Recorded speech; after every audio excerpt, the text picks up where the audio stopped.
G'day everyone, Celine here. Long time no speak, well at least on this channel. It's been a hot minute since I posted, it's probably been over a year. A lot has happened, but the two main things are I had a baby. My daughter is 6 months old at the moment and she is living her best life on her playmat over there, so if you hear any baby noises or any rattles, it's just her. She is very vocal, so I'll try and cut bits out where possible, but yeah, so I had a baby. She is the light of my life, best thing I ever did, without a doubt. She's happy, healthy, everything's going great. And the second thing was I beat the Safety Commissioner in a court case. For those who don't know, the majority of my year last year was spent learning about the Online Safety Act and the Safety Commissioner and her office and how they engage in some pretty illegal activity. They censored a post of mine that was done in collaboration with the wonderful organisation Gays Against Groomers, pointing attention to a queer club in a Melbourne primary school. Everything I shared was public information. However, Julie Inman Grant saw fit to censor the post. So myself and the Free Speech Union took her to court, essentially, and to make a long story short, we won. We proved beyond a shadow of a doubt that their informal notices that they send to social media companies are out of the scope of the Online Safety Act, which is pretty scary considering the path that Australia is on, and we have e-safety overlords that are deeming what we can and can't see on the internet. But anyway, so I won that case. Great news. Had a baby. Great news. Finally starting to feel like a human again. Amazing news. So I thought I would start posting again on this channel. Probably going to do like a Brett Cooper style show where I just look at some news, some stories over the past week, give my opinion. If you like it, you like it. If you don't, you don't. That's cool. We're all friends here. It's my little one going off. Alrighty, so yeah, let's get into it. Medicare funding for gender surgery denied despite unmet need. Now, if you follow me on X or on Instagram, you will know I am extremely outspoken when it comes to gender ideology and how backwards it is, how captured Australia is, the scope of which this ideology has affected our country. Now, a federal government agency has asked for more information about the long-term impact of gender-affirming surgery for transgender adults before agreeing to fund it under Medicare, despite acknowledging an unmet need for the service. Straight off the bat, I'll say this is wonderful news. I don't think it's a radical opinion to think that men who think they're women deserve taxpayer-funded boob jobs. I don't think that's too radical to say, but of course Australia's leading surgical groups are lobbying the government to fund private patients undergoing a raft of 30 gender-affirming surgeries to provide more equitable access to patients across the country. Now, despite what transgender activists say, these surgeries are not life-saving in any sense of the word. No one's going to die if they don't have their breasts removed or their penis removed. These are elective surgeries. These are elective surgeries. They shouldn't be funded by the taxpayer. If you want to mutilate yourself, go ahead. No one has ever changed sex. But if that's what you want to do, go for gold. But it shouldn't be taxpayer funded, and I don't think that's too harsh to say. The surgeries include operations to remove breasts, reconstruct patients' chests, genitals, faces, and voices, which, if the application is approved, would have their medical costs 75% covered by the Medicare benefits scheme. Look, I don't think the lobbying will stop because there's obviously a lot of money to be made with these surgeries. And considering how captured Australia is by gender ideology, I do suspect the orgs will continue to push for this. However, wonderful news.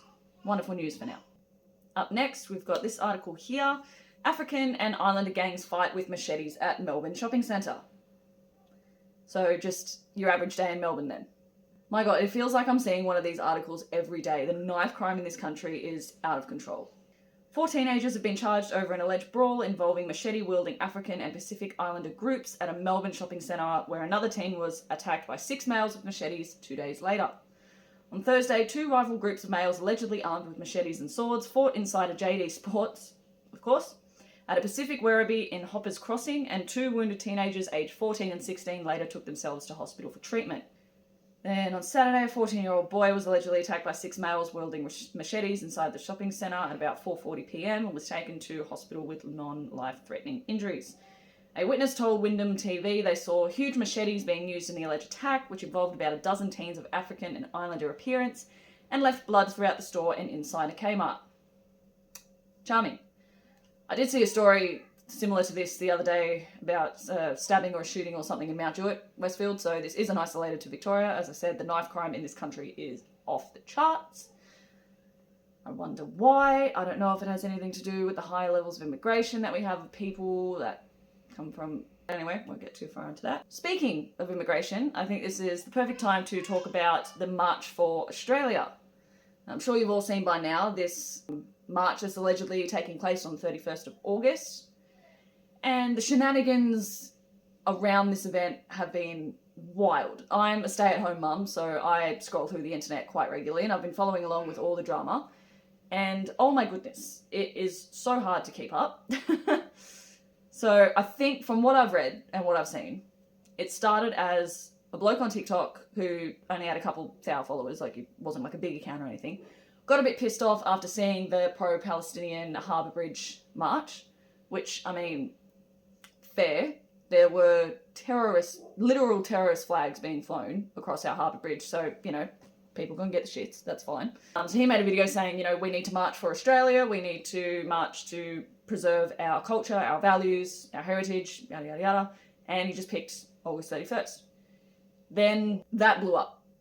That blew up on TikTok, got millions of views, and I think it's for good reason. You know, people are pissed off in this country, we see what's going on.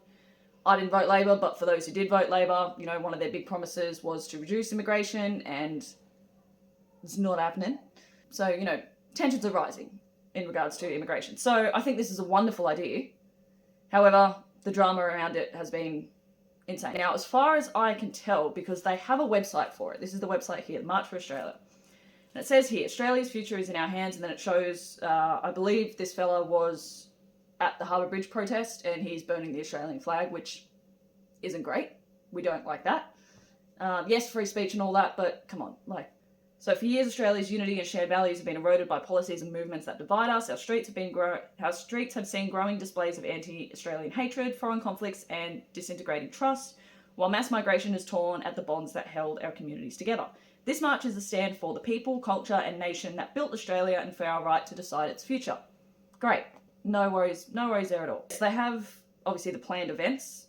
No locations yet. I believe the locations are going to be posted tomorrow, or possibly today, depending on when I upload this. So I guess we'll keep a watch out for that. But the drama, oh my goodness, like so many of the big, I guess, freedom fighter content creators, whatever you want to call them, I thought they'd be all about this. I really thought they'd be sharing the shit out of this and this would go absolutely wild, but it hasn't. And I think it's because, obviously, yeah, there's no face to this. There's no organisation that's gone, yep, we're running it.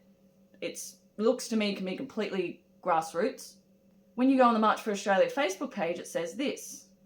Due to the nature of how March for Australia developed, our organisers have come from a diverse range of political backgrounds. None of our organisers are associated with the National Socialist Network, White Australia, or Thomas Sowell Uncensored. Further to this, none of our organisers are associated with any Israeli, Zionist, Jewish, or Palestinian groups. Like, this is the official Facebook page for it. I'm going to go by what the official Facebook page is saying. Now, are the NSN fellas going to show up? Probably. I don't see why, because of that, this rally shouldn't go ahead. And that's not to say that I'm siding with them, but let's look at the protest that just happened on the Harbour Bridge, where there were literal terrorist flags. I'm sure there were lots of people there that didn't support that, but they march hand in hand for a common goal. And the common goal of this protest is to reduce mass immigration and preserve Australian culture and way of life. And I think just go by the Facebook page. Like, go by what, straight from the horse's mouth, what these people are saying. Now, I don't know if I'm going to go, if I'm honest. Obviously, because I have a 6-month-old child that I have to think about, I don't know if protest is a great environment for a baby. But I'll be keeping an eye on it, for sure. So yeah, just like there's one thing about the right, isn't it? The left seem to mobilise and organise so well, and the right just, so much infighting. But anyway, so my tip for that is, I guess, yeah, follow along with the Facebook groups, follow along with the Facebook page, the X page, whatever social media you're on, but this is the official one. So yeah, those were a couple of stories I came across this week that I thought I would talk about. Not too sure if this will be a weekly thing or a fortnightly thing. I'm going to aim for a weekly thing, considering, you know, got nothing else to do besides looking after my beautiful baby, and I do enjoy talking, so this has been great. If you like this video, like it. If you've got something to say, comment down the bottom, subscribe. Otherwise, you can follow me here as well. And yeah, thanks everyone. Take care.